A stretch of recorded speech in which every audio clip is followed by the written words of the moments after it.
uh, 4 Chinese nationals who was caught in Palawan. These Chinese citizens who were suspected of leading the distribution of fraudulently acquired government issued identification cards and documents. Wang Tao, Li Xiaoming, Guo Xiyang, and Liu Xiyang. Mr. Chairman, the leader of the gang is Mr. Liu. Alam mo, Mr. Chairman, nagsisinungaling na to unang-una pa lamang eh. Kikita na natin. Pero hindi ako eh, hindi ko alam eh. Talaga. Mr. Wambu, kung ayaw mo sagot, okay lang sa amin. Kasi karapatan mo yon. Ayaw mo sagot? Ayaw. Mr. Chairman, alam naman natin, nagtatanga-tangahan na lang yan. Naintindihan niya eh. Do you understand English? Do you speak English? Oh, why do you nod your head if you don't understand? Can we, Mr. Chair, Mr. Chair, are we allowed to... Are you the interpreter? Ha? Nagtatagalog sila? Nagtatagalog sila? So, okay, sige. Go ahead, Congressman are we going to take their oath? May we ask the Bureau of Immigration, since they are the leading agency who apprehended these 4 Chinese nationals, can you narrate to this committee how it transpired leading to the apprehension of these 4 nationals? And by the way, we would like to congratulate the Bureau for doing its a good job on these Chinese nationals who are fraudulently doing malicious activities in our country. So go ahead, sir. Thank you, Mr. Chair. Mr. Chair, yung 4 na subjects po na arrested last March 19 stemmed from the information relayed by counterparts regarding the illegal activities of the 4 and possible more foreign nationals in Palawan.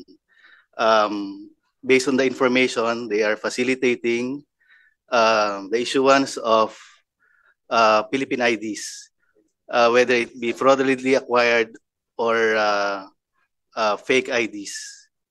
So the Bureau of Immigration, based on the intelligence information received from the counterparts, recommended to the commissioner, the Bureau of Immigration Commissioner, the issuance of a mission order.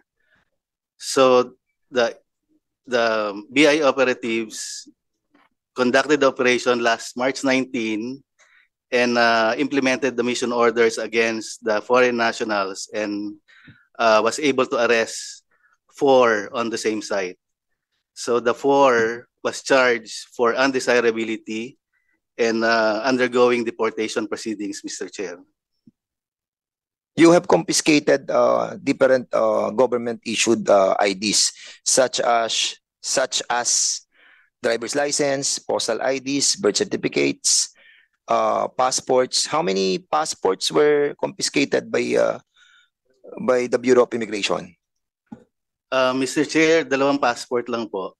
One is PROC passport. 2 PROC passports issued to Wang Tao and Li Xiaoming. The 2 others, Guo Ziyang and Liu Ziyang, until this date, wala pong passports. So no Philippine passports were found on those 4 subjects. But they, Mr. Chair, sorry. Yeah, do you have copies of their travel documents when they entered the Philippines? Paano yan pumasok dito? Based on your intel. Mr. Chair, both all 4 with issued visas. 2 with the retirees visas. The other one is an RA 7919 visa holder, and the other one is a permanent visa also. Anong 7191? Yan yung investors? Yun po yung amnesty noong 1996. Okay. So these 4 personalities have valid visas when they entered the Philippines? Yes, Mr. Chair. Okay. But they were arrested for violation of misrepresentation and holding fraudulent Philippine IDs, such as the driver's license and postal IDs.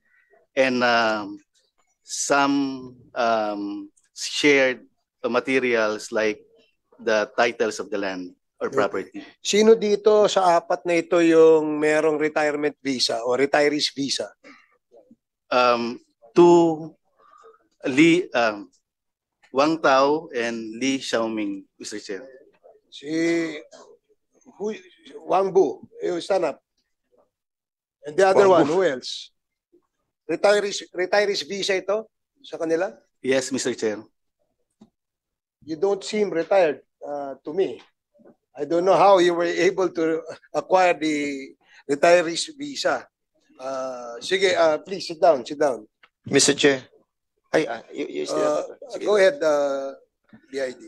Yes, Mr. Chair. Though they have a valid visas like retirees visas and permanent visas, they were arrested for violation of immigration law of being undesirable for holding and in possession of fraudulent Philippine IDs, Mr. Chair.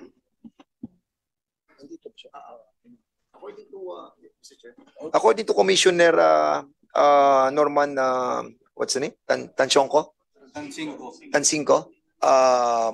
They were involved in buying of properties and interference in politics. Nag-interview sila sa politika. Only, Mr. Chair, sa purchasing of the properties. That's yun lang po. But they were interfering with the buying of properties involving those politicians where the property is being bought. That's what you're trying to say. Kaya nag-interfere sila sa politika kasi namibili sila ng lupa. Kaya nakikipag-negotiate sila sa mga politiko. Mr. Chair, sorry, I don't have a knowledge on that particular But subject. it was in the report of the Inquirer. Ayan, no? This foreign national use Philippine documents to avoid inspection, buy property, or even interfere in politics. Tansingko was quoted as saying in BI's report. So tanungin natin si Mr. Chairman, the leader of the gang is Mr. Liu. Sino ba si Mr. Liu? Sino si Mr. Liu? Ayan. Nagsasalita kayo ng Tagalog? Hindi? Hindi daw, hindi. Eh, bakit? Hindi. Bakit mo ako naiintindihan? Mr. Liu, well, siguro, can we, Mr. Chair, are they secure to be seated there while we are asking them questions, or you are the leader of the group? Ikaw yung pinaka-head ng grupo. Boss, you are the boss. You. Who is the boss? Walang boss diyan. So, sino yung mga kausap mo yung politiko sa Palawan?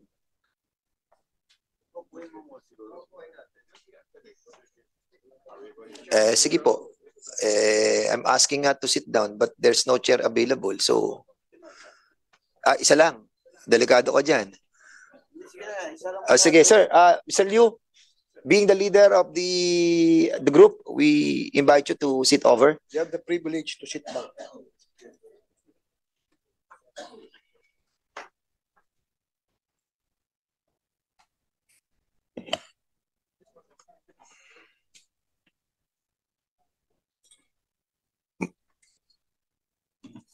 Mr. Liu, matagal na po kayo sa Pilipinas. Ilang taon na po? 20 Ha? 20 years. 20 years na. At marami na po kayong kilala sa Palawan. Sa Palawan, hindi man ko matagal. Hindi masyado matagal. So yung 20 years saan kayo una nag-stay po? Sa Cebu, tsaka Lumangkite. Sa Cebu, sa Casa? Lumangkite. Paano po kayo na-involved doon sa klase ng pagkuhan po ng mga government IDs? Wala man kong idea. Ayun na. Wala man ko ID. Wala ho kayong binibentang mga IDs. Wala. Kumbaga, pinanibigay nyo na lang, libre na lang ho, gano'n. Wala man ko ID. No? So wala ho kayong contact sa government. Wala man. So wala kayong kinakausap na mga government agencies doon po sa Palawan. Wala man. Wala. Pero may nahuli sa inyo mga dokumento. Pero may nakuha po sa inyo mga dokumento at mga ID governments. Wala. Ay, Okay, before, if I may, do you have a lawyer with you? May kasama ba kayong abogado? Wala. Wala. Wala. So, willing ka bang sumagot sa tanong ng mga miyembro ng committee ito? Wala. Because he should be assisted by a counsel. Under our rules, dapat meron po siyang ano. Can we ask any lawyer here to...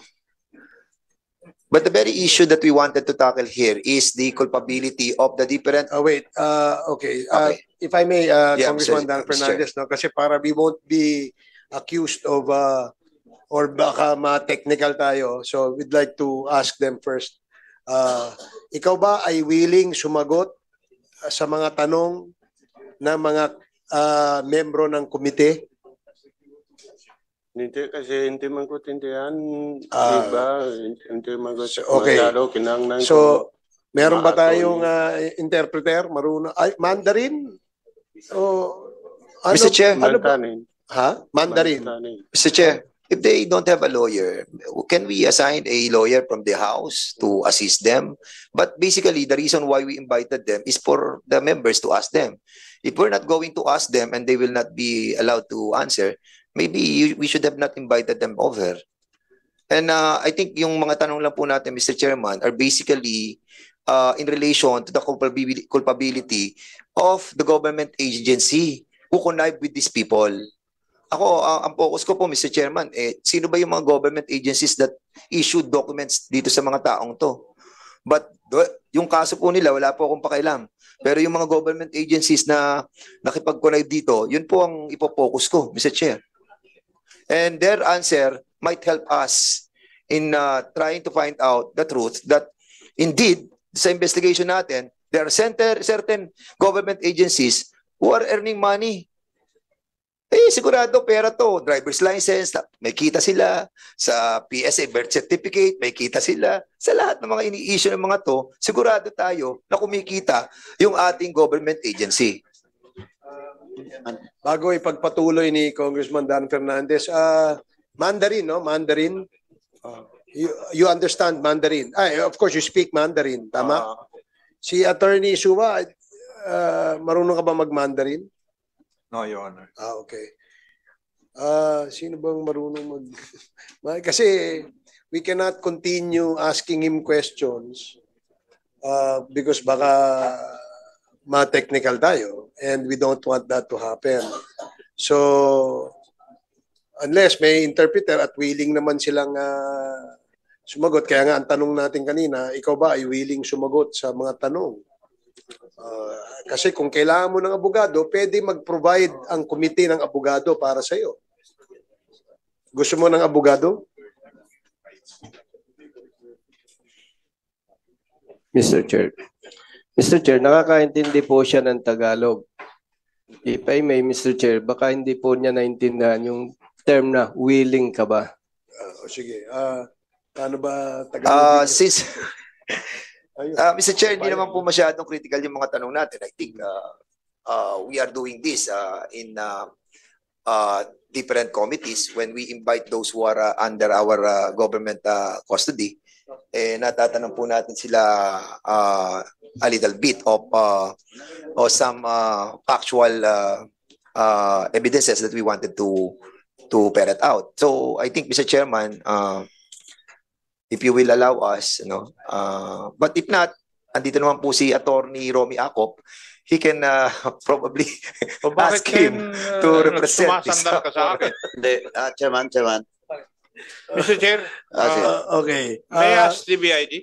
BID. Are there criminal cases already filed against the four? Mr. Chair, wala pa ho. Only administrative charge by the Bureau of Immigration. In your administrative process, are they not entitled to the right against self-incrimination?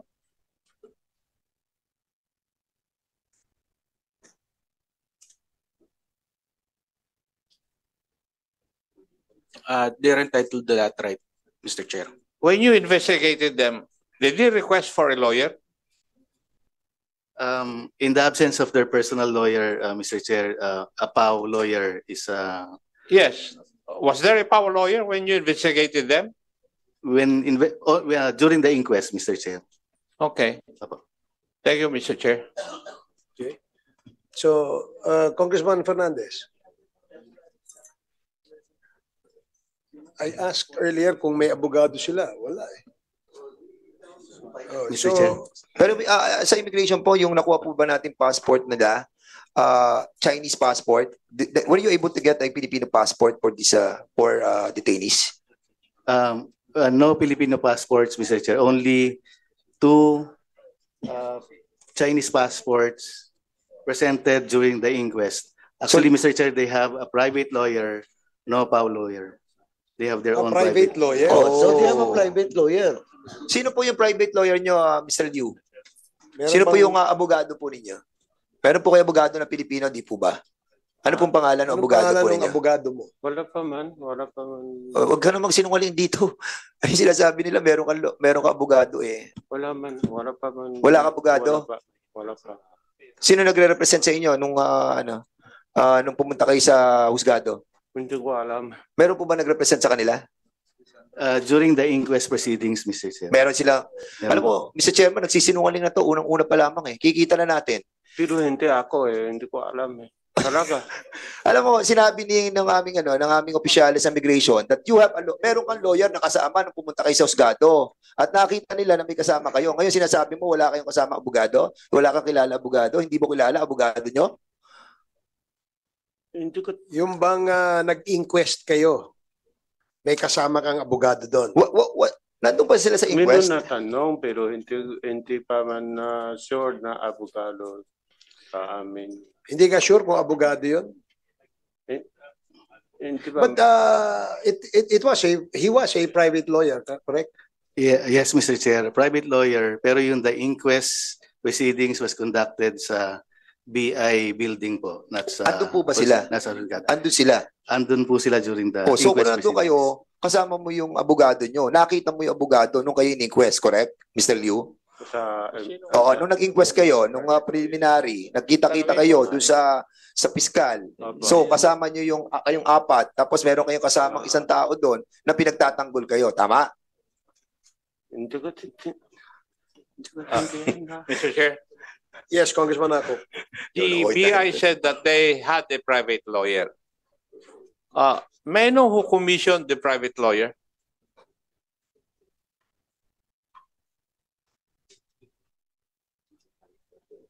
Mr. Chair, based dun sa intel operatives, prior to the inquest proceedings, may dumating daw pong lawyer to represent them. March 21, 2024. May we be privileged to know the name of the lawyer? We will submit, Mr. Chair. Sa legal division po kasi namin nakukuha yung document. Mr. Chair, I think before we subject the four to questioning, we have to ask them, you have asked already the first question, whether there's a lawyer to represent them. I think the next question would be, we should ask them whether they want to avail of the services of a lawyer. Yun po yung protocol. So, we might as well ask them, but I do not know if... But I think they're refusing to answer if they wanted to avail. Kanina nga, sinatanong natin kung they wanted to avail. Order. Do they want to have a lawyer? Excuse me, Congressman Paduano. Congressman Akop has the floor. Please give that privilege to him to finish first before we respond or before we reply. And before that, I'd like to acknowledge the presence of our Deputy Speaker, J.J. Suarez. Welcome to this Committee on Dangerous Drugs Committee hearing. And of course, the better half, Congresswoman Ann Suarez. Welcome to the Committee on Dangerous Drugs. Okay, please continue, Congressman Akop. Let's give him the privilege to finish what he has to say. Mr. Chair, our proceedings in this hall of Congress is governed by rules. I do not know if other members of this committee do not know the rules, but I know the rules. When a witness is supposed to be here and to be asked questions, the rule states we ask him whether he wants to avail of the services of lawyer. If he says no, if he has no lawyer with him, then we ask him, would he want to avail of the service of a lawyer? And then it is incumbent on our institution to provide him a lawyer. I think that's the rule. And I agree with that, Mr. Chairman. Then you do not violate that rule. Yes. And that's the reason why, Mr. Chairman, a while ago, when we asked him... You do not have the floor yet, Mr. Chairman. Mr. Chairman, may I be recognized? Because I haven't finished my statement yet. Let's allow Congressman Akop to finish first before I recognize Congressman Dan Fernandez. Please continue, Congressman Akop. Now, we are going to ask these people questions regarding their involvement in certain violations of our law. And therefore, our laws guarantee that they are supposed to be protected, or their rights are supposed to be protected by a lawyer. Our laws say so, or our laws say so. So we have to respect the rights also. And even if we read the rules, the rights of witnesses against self-incrimination should be respected. So, dapat ganun lang. I do not know if we would be legally able to ask questions from these people in the absence of a lawyer of their own choice, or a lawyer this institution will provide them. Thank you, Mr. Chairman. Ngayon, since you asked if the chair would decide on this matter, let me go straight directly to the resource person. If he is willing to answer question without a lawyer. If you need a lawyer, please say so because we will provide you with a lawyer. Mr. Wangbu, kasabot kag Bisaya? Dugay man ka Cebu. Kunti. Oh, konti. Gamay lang, ha? 20 years. Sige. So, willing kang sumagot sa tanong ng mga membro ng kumiting ito? Na walang abogado? Hindi ko masyado matindihan. So, gusto mo ba ng abogado para mabigyan ka ng guidance? Oh. Okay? Ano sabi niya? Oo daw, sir. So, gusto mo abogado, bigyan ka namin abogado.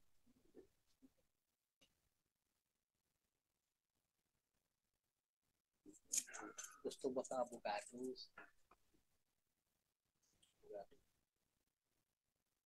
Oo, o hindi lang. Kung hindi, wala tayong ano. Gusto mo ng abogado, ayaw mo. Gusto mo hanap ng ako abogado. Gusto daw niya, sir, hanap siya ng abogado. Wala kang sinuhana.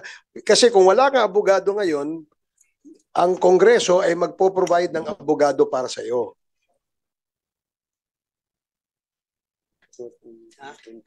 Sabi ni sir, kami dito bigay sa iyo abogado. Mr. Chairman, May interpreter tayo. Mr. Chair. Kasi marami tanong yung mga members. Kung ayaw mo sagot, okay lang sa amin. Kasi karapatan mo yon. Pero kung gusto mo sagot na walang abogado, karapatan mo rin. Pero kung gusto mo abogado, karapatan mo din. Bigay kami abogado sa iyo. Ayaw mo sagot? Ayaw. Mr. Chairman, alam naman natin, nagtatanga-tangahan na lang yan. Nakakaintindi naman ng Tagalog yan. 20 taon na nga nakatira dito sa Pilipinas yan. Alam nga naman hindi nakakaintindi yan. And negotiating with the different government agencies and earning a lot of money with those people working in our own government, sigurado marunong mag-Tagalog yan. Pinapaikot lang tayo niyan. Okay. So, in this case, sige, balik ka na dito, ano? Mr. Wambu. Mabilis eh.